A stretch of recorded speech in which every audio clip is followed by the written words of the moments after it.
Hi everyone and welcome. On this new video we'll show you how to improve your DDR5 RAM performance. So we'll go over to C tweaker in my case for my motherboard. Scroll all the way down. As you can see here, I had to use this preset, which is what I automatically selected, although I didn't really want. So what I'm going to do now is just change everything. Starting off, I'm using a Ryzen 9800X3D, so we'll want to go for DDR5 6000. Here now, Infinity Fabric frequency. So you can go either for the safest, so 2000, it will work 100% of the times. Otherwise, you can try to scale up to 2100, but the highest I've been able to get is 2167. Anything over that I just crash, so there's no point. This setting is very important to have it always to UCLK equals memCLK. The voltages, we will touch them only later on when doing tuning. And now I will check if I have a user profile. Oh, I do have it. So this is my user profile. Hopefully the settings are still there and I will load it. Okay, so now we will check. Okay, yeah, there we go. So these are the settings, they are already changed. So a safe voltage for the VDDIO, VDD and VDDQ is 1.4 volts for any RAM basically. DRAM VPP is usually 1.8 and it stayed the same. Everything else I left it as is. So the timing configuration, as you can see here, I have DFE read training enabled, gear down mode enabled, and cast latency. So we went down by a lot, like it was 46 for 5600. It's very, very bad. But I mean, that was just a safe setting. So these are my settings for my RAM. My RAMs are Team Group Xtreem 7200 CL34, and they are pretty good RAMs, I would say. They're Hynix 8i. So now I'll show you all the timings that slowly but surely I managed to get working. To be fair, this one could also go to 60. I will try to lower it eventually, but these are pretty safe timings.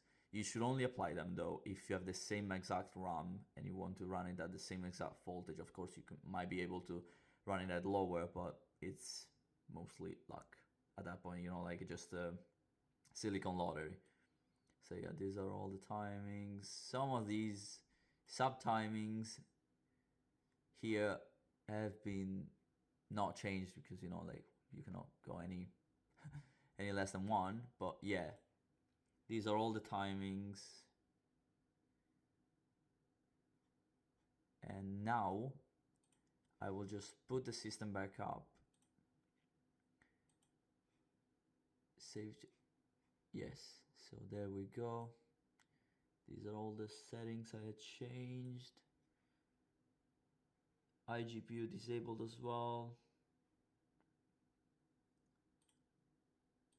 Wait, one thing before going again that I want to do.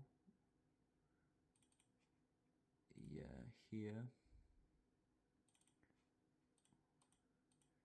I need to do this again. I did it in a previous video, but I'll do it again just in case.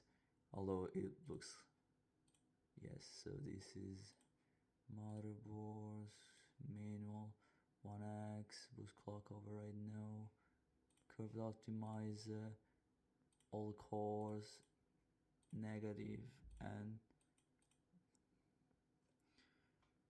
15. So I will want to run it at -20, but for now it will be fine. I will now change the profile since it's completely stable to this one and -15 CPU Undervolt. So now yes, save changes and exit. I'll show you Zen timings. As you can see here, we are running at 6,000 megatransfer per second, 32 gigabytes. This is all the stuff, gear down mode enabled, but we are 1T. TCL is 28, so cast latency, 36, 36, 36. One of these was not showing in my motherboard just because it gets calculated from the other two values. So we get 36, 36, and 36 in this case. Then TRAS 72, as I said, I can get it lower. One of these settings that I had problems with was TRFC and TRFC2 and TRFC SB. I think these were making my PC unstable if they went any lower, so it just brings them back up to 600, 400, and 340, which are still, low enough.